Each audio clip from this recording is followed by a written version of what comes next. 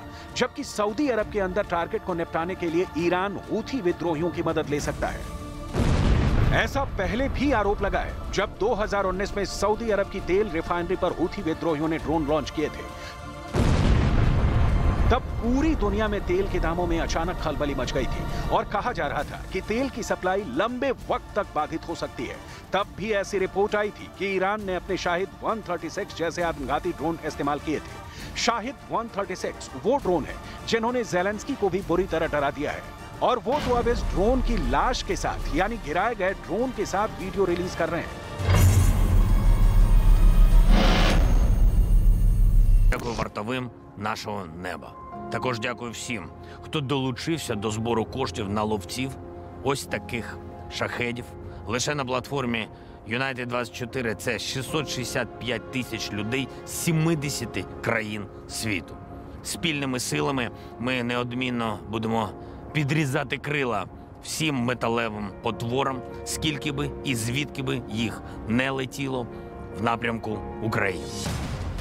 Shahid 136 drone ने पूरे Ukraine में ज़ेलेंस्की की बाजी पलट दी है।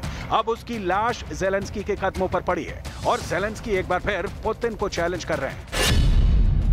ज़ेलेंस्की ललकार रहे हैं कि जितने हिटमैन रूस भेजेगा उनका यही हश्र होगा।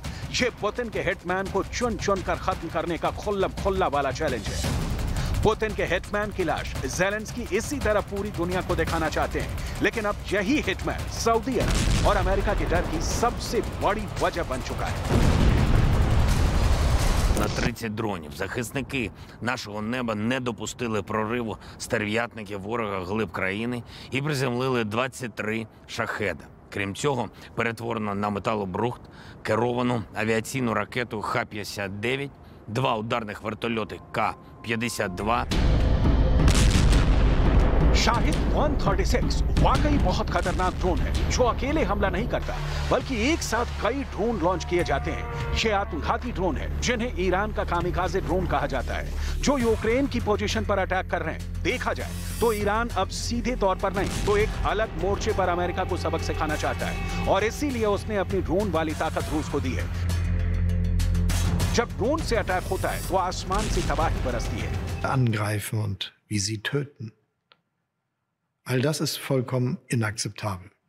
Wir fordern ein sofortiges Ende der Gewalt. Wir fordern die Freilassung. लेकिन इस बार ईरान की नई मिसाइल जो यूक्रेन को लेकर भी चर्चा में है, उसे लेकर डर बहुत ज्यादा है। ये है फतेह 110 मिसाइल। कहा जा रहा है कि ईरान अब ये मिसाइल रूस को भी सप्लाई करने जा रहा है। ऐसा दावा अमेरिका का भी है, इसलिए इस मिसाइल की बहुत ही बारीक बातें आपको बताते हैं।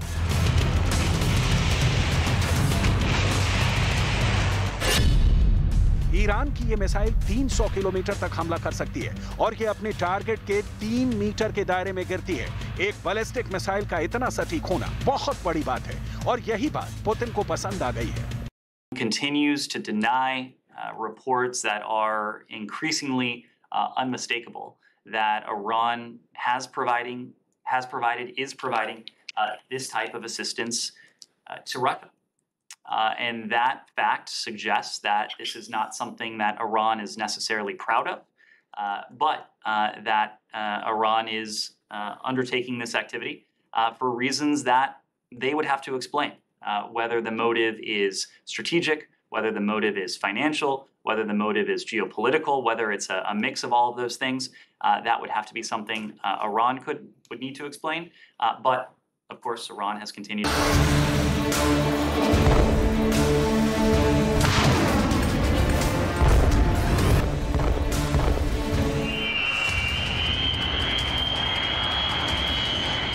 अमेरिका के बड़े बड़े बॉम्बर जब से इजरायल और सऊदी अरब को बचाने के लिए पहुंचे, ऐसी तस्वीरों ने पूरे पश्चिम एशिया में खलबली मचा दी है। वहीं ईरान ने जब से अपने शहर शिराज में इस मस्जिद पर लाल रंग का झंडा लगाया है, तब से ईरान के इरादों को लेकर अमेरिका भी घबराया हुआ है। क्या ईरान युद्ध करने जा रहा है?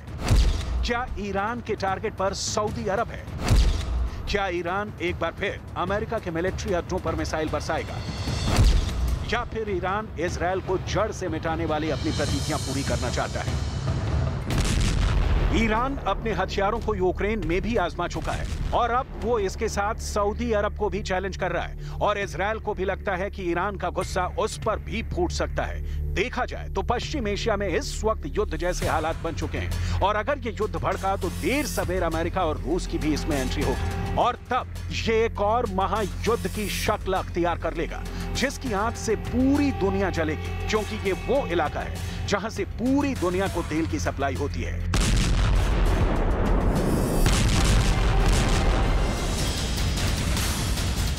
और जहां अमेरिका का भी दखल है और रूस भी अब यहां अपनी पकड़ फिर से बनाने की कोशिश कर रहा है।